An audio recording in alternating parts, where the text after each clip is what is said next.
Los sueños de Don Bosco. Novena parte. Del 91 al 99. 91. La misericordia divina. El 29 de noviembre de 1873 narraba Don Bosco a sus oyentes el siguiente sueño: en días pasados tuve un sueño espantoso.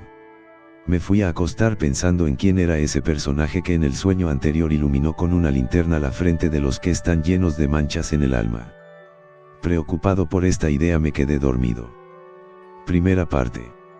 El globo luminoso. Empecé a soñar que estaba en un inmenso valle, que tenía dos pequeñas montañas, una a cada lado. Me acompañaban muchos jóvenes.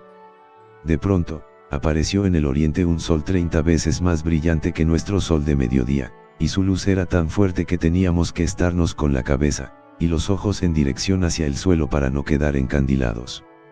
Aquel inmenso globo luminoso tenía encima un letrero que decía: Dios, para quien todo es posible.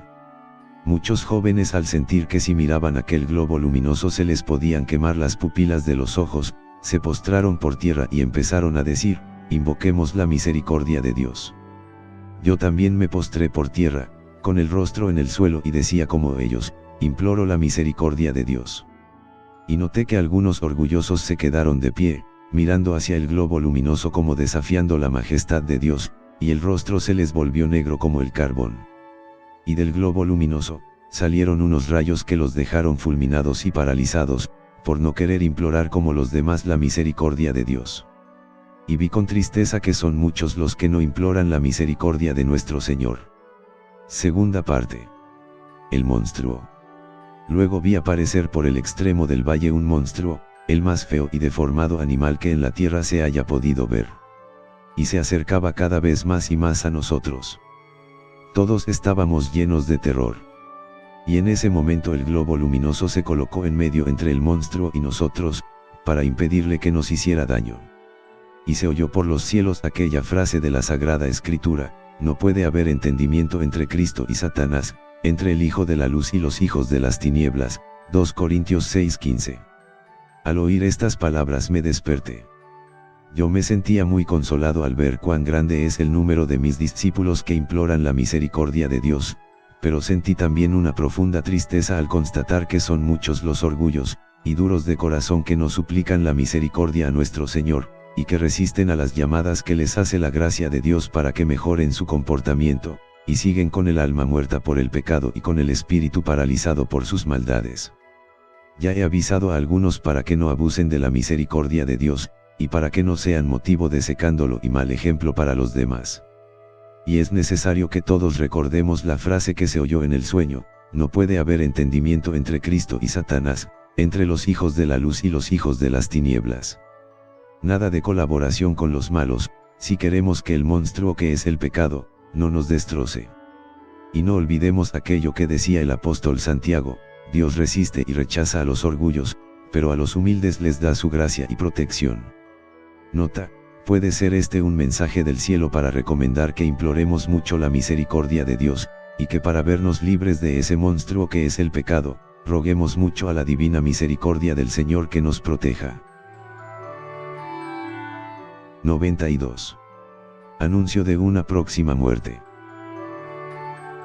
1873.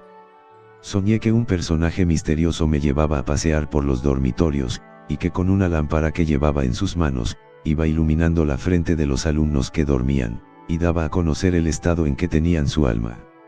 Unos tenían la frente totalmente blanca, el alma en gracia y sin pecado. Otros tenían la frente surcada por algunas rayas negras, pecados veniales, y algunos tenían la frente negra como una noche oscura, están en pecados mortales. Al llegar al extremo del dormitorio oí cantar un canto de funerales. Pregunté por qué cantaban cantos de entierro y me dijeron: es que se ha muerto el joven fulano de tal, el día tal. Termino diciéndoles que antes de un mes algunos de los presentes habrán pasado a la eternidad. Estemos todos preparados para que si nos llega la muerte podamos recibir premios de Dios y no castigos. Nota: a los 15 días de este anuncio murió el joven Cavasoli. Don Bosco le había dicho en secreto el nombre del joven al padre director del colegio para que lo preparara bien. Tenía miedo de morir, pero el padre director le dijo: es mejor morir ahora que está en paz con Dios, que no después, cuando quién sabe qué le pueda suceder a uno en la vida. Al oír esto el muchacho se calmó y diciendo estas oraciones: Jesús, José y María, expire en vuestros brazos y en paz el alma mía. Y murió santamente. 93. La muerte de Monseñor Gastaldi.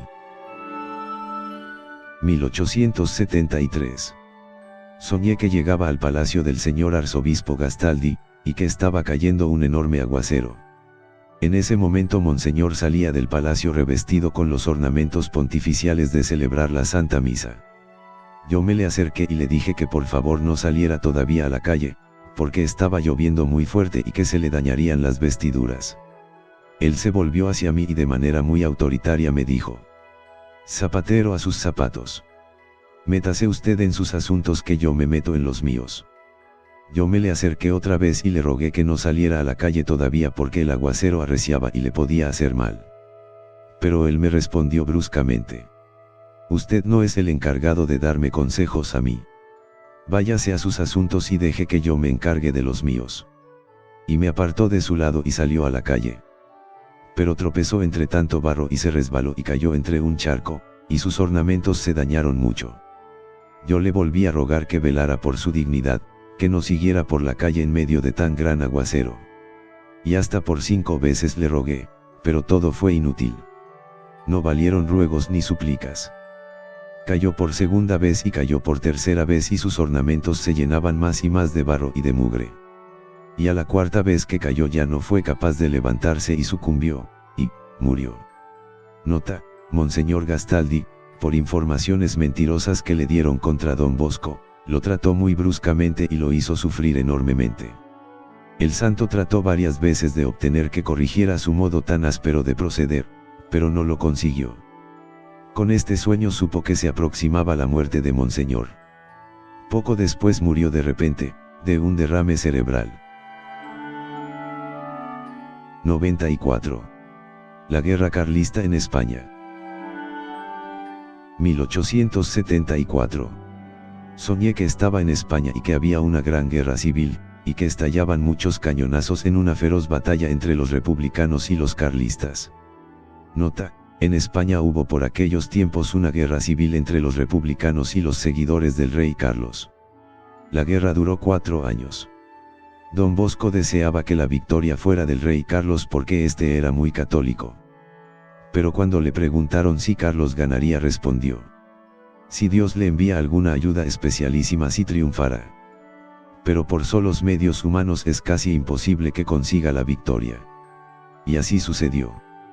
Carlos no consiguió la victoria y tuvo que retirarse a Italia. 95. Los caminos de la muerte. 1874. El 17 de noviembre Don Bosco recomendó a los jóvenes que hicieran bien el retiro mensual, porque uno de ellos ya no estaría vivo para el retiro del mes siguiente. Durante 2 días los jóvenes pasaron a confesarse con él, muy impresionados por ese anuncio.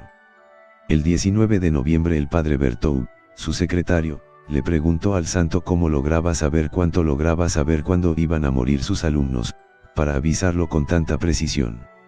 Él respondió: en sueños veo a nuestros alumnos y enfrente de cada uno veo un camino. El camino que está enfrente de algunos es muy largo, y tiene escrito el número que indica los años que va a vivir. El camino de algunos es menos largo y el de otros son muy cortos. De un momento a otro veo que el camino de algún joven se acaba, y el que va por ese camino cae muerto.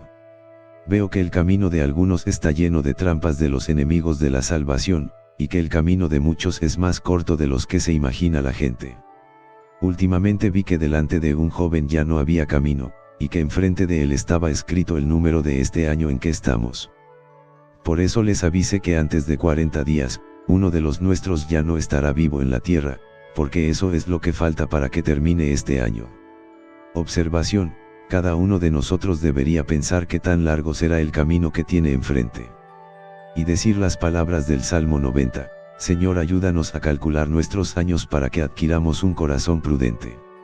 Un anuncio que no se cumplió exactamente. Pero sucedió que un alumno del oratorio estaba gravemente enfermo y no murió en aquel diciembre, sino en enero del año siguiente.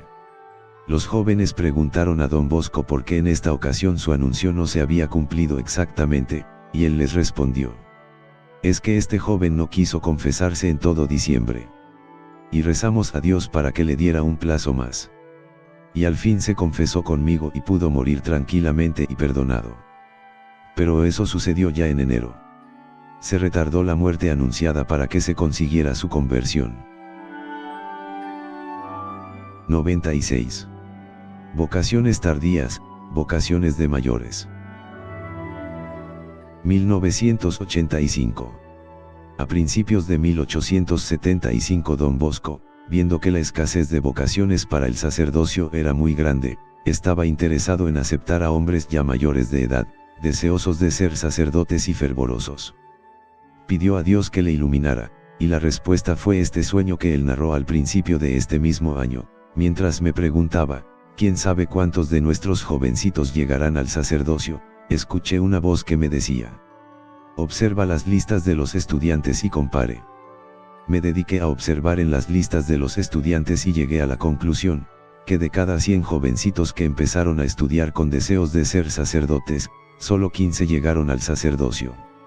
Y que en cambio, cada 10 hombres ya mayores que vinieron a hacerse sacerdotes, 8 llegaron al sacerdocio. Nota: desde entonces, don Bosco se propuso abrir una casa para los hombres mayores que desearan llegar al sacerdocio. Es lo que él llamaba vocaciones tardías, y de aquella casa salieron muchos y muy santos sacerdotes para la comunidad y para las misiones. Él dice que quiso saber quién era la que le había hablado diciéndoles que mirara y comparara las listas de los estudiantes. Con esto parece que fue la Virgen Santísima la que le dio esta recomendación.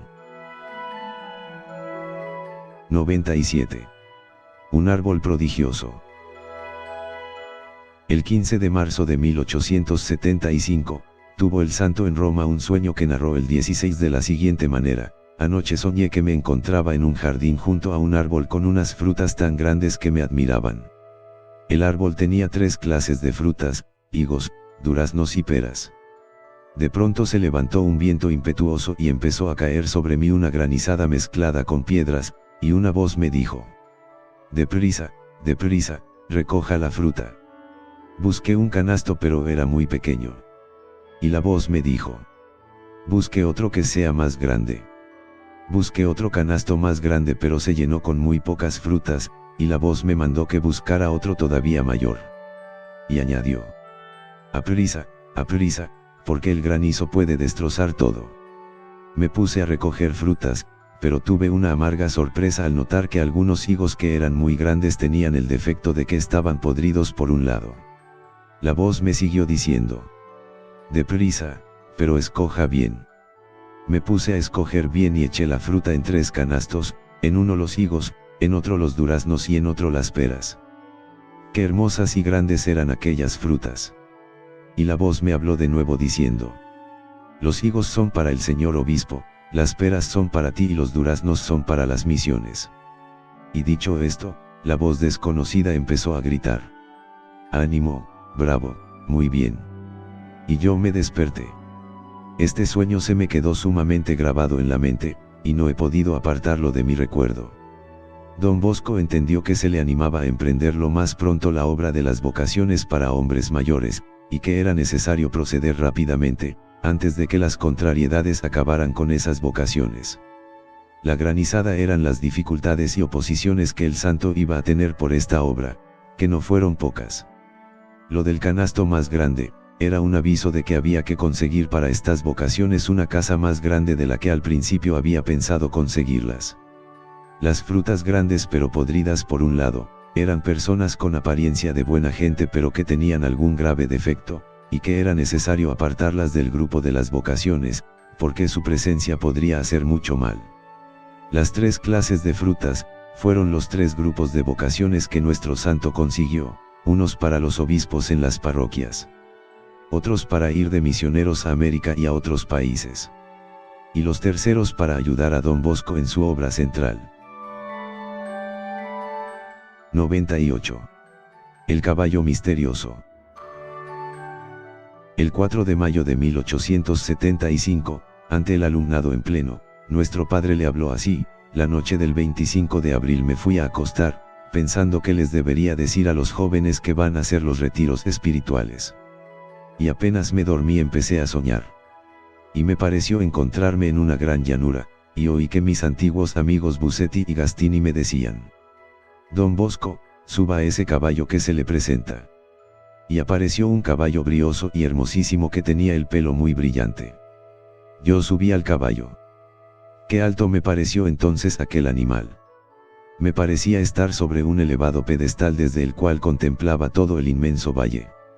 Enseguida sonó una trompeta y se oyó esta voz: recuerden que estamos en el país de la prueba y de la tentación. Que nadie se extrañe de que le lleguen pruebas y tentaciones. Es el fuego que purifica, dice la primera carta de San Pedro 4:12. Y en ese momento, descendió de lo alto de un monte, una inmensa cantidad de jóvenes, más de 100.000. Allí estaban los alumnos de ahora y los que vendrían más tarde. Cada uno llevaba un arma en sus manos, un hierro terminado en 2 puntas afiladas. Y por el otro lado del campo, apareció una cantidad enorme de animales feroces que parecían tigres y leones de cuerpo descomunal. Su hocico producía espanto y sus ojos estaban llenos de sangre. Los monstruos se lanzaron para atacar a los jóvenes, los cuales se prepararon para defenderse con sus armas. Llevando en sus manos aquel hierro con 2 puntas afiladas, hacían frente a las fieras, las cuales no pudiendo vencer a sus víctimas, mordían con rabia aquellos hierros, pero se les rompían los dientes y tenían que alejarse. Pero el arma de hierro de algunos jóvenes no tenía sino una sola punta, y ellos eran heridos por las fieras. El arma de otros no tenía mango para agarrarla, o estaba rota o carcomido por la polilla. Otros eran tan presuntuosos que se lanzaban a combatir las fieras sin llevar armas, y eran destrozados por ellas y morían.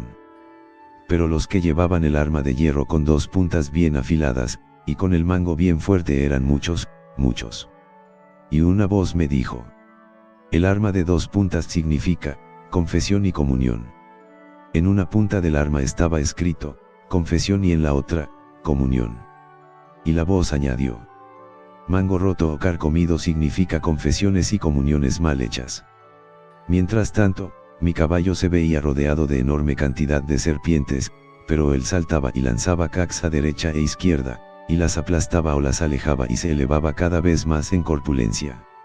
Ese caballo significa la ayuda que Dios nos envía para defendernos de los enemigos del alma. Vi que los que tenían el arma sin mango, o con el mango carcomido llevaban escritas algunas de estas palabras: orgullo, pereza, impureza. Di una vuelta en mi caballo por el campo, y vi a muchos jóvenes tendidos por el campo como muertos. Unos estrangulados, otros con el rostro desfigurado de manera horrible y muchos muertos de hambre a pesar de que tenían junto a sí un plato lleno de riquísimos alimentos. Y me fue dicho que estos representan a los que tienen pecados sin confesar, quizás desde muy pequeños y nunca los han confesado, y a los que comen o beben de gula y a los que no quieren practicar los consejos que se les dan en las confesiones, y no aprovechan de la fuerza que ofrecen los sacramentos. Muchos jóvenes caminaban sobre una alfombra de rosas, pero al sentir sus espinas caían desfallecidos por el suelo. Otros pisaban fuertemente las rosas y llegaban al otro lado victoriosos. Y me fue dicho que los que caen bajo las punzadas de las espinas son los que se entregan a los placeres sensuales y son víctimas de sus consecuencias dañosas. En cambio, los que pasan adelante victoriosos son los que saben mortificar sus pasiones y dominar su sensualidad. De nuevo se oyó un sonido de trompeta llamando a batalla, y aparecieron otra vez las fieras en mayor número y ferocidad que antes. Y todos nos sentimos atacados, también yo. Pero tomamos el arma de hierro con sus 2 puntas afiladas, y resistimos el ataque, y los monstruos al verse combatidos se dieron a la fuga y desaparecieron. Entonces resonó la trompeta y se oyó una voz que decía: victoria, victoria. Yo preguntaba: ¿pero cómo se proclama victoria si han quedado tantos heridos y tantos muertos? Y la voz del cielo respondió: se concede tregua a los vencidos, para que se recuperen. Y apareció en el cielo un bellísimo arco iris desde un extremo a otro de las montañas, señal de la paz que Dios quiere hacer con sus criaturas. y sobre la cabeza de los vencedores aparecieron bellísimas coronas, que resplandecían de manera maravillosa, y sus rostros brillaban con una belleza incomparable. Y apareció una bellísima señora en una tribuna, acompañada de una multitud de gente de una hermosura imposible de imaginar. La señora estaba vestida como una gran reina y exclamó amablemente: «Hijos míos, vengan todos a protegerse bajo mi manto». Al mismo tiempo extendió un amplísimo manto, y todos los jóvenes corrieron a protegerse bajo él. Noté que algunos en vez de correr volaban por los aires, y enfrente llevaban escrito: «Inocencia». Otros caminaban más despacio porque tienen más faltas. Algunos caminaban entre el barro y se quedaban allí atollados, y no lograban llegar hasta el manto de la señora. Son los que viven amarrados a sus pecados, y a sus malas costumbres, y por no dejar sus maldades no llegan a ser buenos devotos de la Virgen. Algunos se quedaron en mitad del camino sin lograr llegar, porque lo que les interesa en la vida es tener dinero, fama y goces terrenales y no el ser santos y agradar a Dios. Yo empecé a correr para colocarme junto al manto de la Virgen Santa y en ese momento me desperté. Quienes desean saber qué clase de arma tenían en aquel combate, y si fueron vencedores o vencidos, pueden acercarse en estos días y le diré a cada uno lo suyo. En este sueño no solamente vi lo pasado, sino también lo futuro. Frente a cada joven vi un camino lleno de espinas, de clavos y de peligros, pero también lleno de gracias, y de ayudas de Dios, y esos caminos terminaban en un jardín bellísimo al cual llegaban. Que cada uno tenga mucha confianza en Dios, pues si bien el camino que le espera para recorrer está lleno de tropezones y guillaros y peligros, también estará lleno de ayudas maravillosas del buen Dios. Y la felicidad que nos espera al final de nuestro camino es tan grande, y tan inmensa que muy pronto se nos olvidarían las penas y luchas que tuvimos que sufrir para recorrerlo. Explicaciones. El padre Julio Barberis le oyó después decir al santo: «Esto fue algo más que un sueño». El padre Bertou se le acercó, y le preguntó cómo lo había visto a él en aquel sueño, y don Bosco le dijo tales verdades y tan precisas que el sacerdote preguntante derramó lágrimas de emoción y exclamó: «Si hubiera venido un ángel del cielo no me habría hablado con tanta precisión». 99. La palabra de Dios y la murmuración. El 23 de enero de 1876, cuando don Bosco empezaba a hablarse a todo el alumnado, lo interrumpió el padre Barberis, diciéndole: «Perdone don Bosco, pero hemos oído que en estos días ha tenido un interesante sueño. Quisiera contarlo aquí a todos. Nos gustaría mucho oírlo». Don Bosco, siempre radiante de alegría, y demostrando la gran satisfacción que sentía al hablarles a sus discípulos, respondió: «Con mucho gusto les voy a contar lo que soñé, y si para alguno trae este sueño alguna enseñanza, que ojalá la ponga en práctica. Me pareció que estaba allá en mi pueblo natal, Castelnuovo, y que un enorme grupo de agricultores trabajaba en el campo, unos araban, otros deshiervaban, algunos sembraban y varios grupos cantaban alegremente mientras trabajaban. Yo me preguntaba: ¿por qué trabaja tanto esta gente? Y me respondí: para conseguir alimento para nuestros discípulos. En ese momento apareció en el campo un anciano venerable, que me miraba con mucha bondad y yo me dirigí a él preguntándole: por favor, ¿qué es este campo y de quién es? Él me respondió: es el campo del Señor. Y los labradores empezaron a cantar aquellas frases de Jesús: salió el sembrador a sembrar. Y parte de la semilla cayó en el camino y vinieron las aves y se la comieron. San Mateo 13:3. Y en aquel momento vi salir de todos lados una cantidad extraordinaria de gallinas, que se metían en el terreno y se comían las semillas sembradas allí. Y vi a un buen grupo de religiosos y profesores que observaban todo aquello, y no hacían nada por alejar las gallinas, charlaban con sus compañeros, reían, se dedicaban a recreo y a deportes, y algunos hacían otros oficios, pero ninguno se preocupaba por alejar aquellas gallinas que estaban haciendo tanto daño. Yo empecé a llamarles la atención. Señores, ¿no ven el gran mal que están haciendo todas esas gallinas? ¿No ven que se están comiendo las semillas y que así no vamos a tener cosecha después? Las gallinas ya tienen el buche lleno, ¿por qué no las espantan? Pero ninguno me hacía caso, ni se preocupaban por espantar a las aves.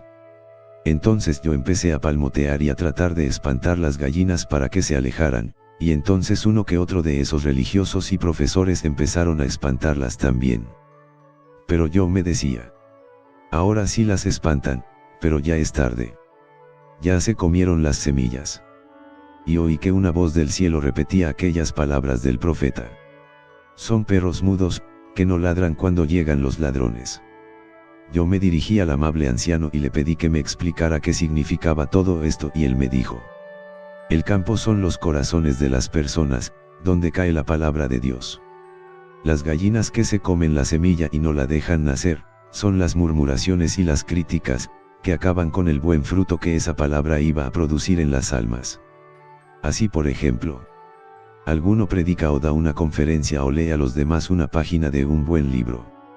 Esa es la semilla de la palabra de Dios, pero vienen los murmuradores y los criticones como gallinas hambrientas, y se llevan todo el fruto que esas palabras iban a producir. El uno ridiculiza los gestos del predicador o su voz, el otro critica, se ríe de su forma de hablar y alguien murmura de algún defecto físico que tiene el que habló.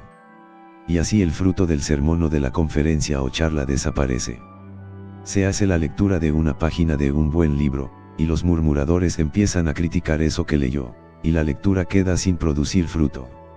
Y los más peligrosos murmuradores son esos que van criticando en secreto, a escondidas, cuando menos se piensa. Cuando la semilla queda en el terreno, aunque éste no sea muy fértil, sin embargo alguna cosecha produce. Pero si vienen las aves y se comen las semillas, aunque el terreno sea fértil no se consigue cosecha ninguna. Así pasa con los sermones, las conferencias, las charlas formativas y las lecturas espirituales. Aunque los oyentes no estén demasiado atentos ni sean demasiado fervorosos, algún provecho les quedará si aceptan de buena gana lo que se les dice. Pero si viene la criticadera y la murmuradera contra el que predica o contra lo que se dice, entonces ningún provecho se puede sacar ya. Y el anciano siguió diciendo: algunos no ponen ningún interés en impedir la crítica y la murmuración, y les da miedo demostrar a los murmuradores que no aceptan ese modo de estar criticando. Y existe algo peor, hay algunos que se unen a los criticones y murmuran de todo. Insistan mucho en esto los que enseñan, que la murmuración y la crítica hace enorme mal. No les dé miedo hablar demasiado contra los criticones y los murmuradores. Permanecer mudos cuando se puede impedir la criticadera, es hacerse responsable de esas murmuraciones. Yo al oír estas palabras me sentí emocionado, y más aún me emocioné al ver que varios se dedicaban a espantar las gallinas y en ese momento, me desperté. Mis amigos, yo les recomiendo con toda el alma que huyan de la criticadera y de la murmuración como de uno de los males más dañosos que existen. Apártense de los criticones, como se huye de uno que tienen una enfermedad contagiosa. Traten de evitar que otros murmuren y critiquen. Quien impide una crítica o una murmuración, ha logrado evitar un gran mal.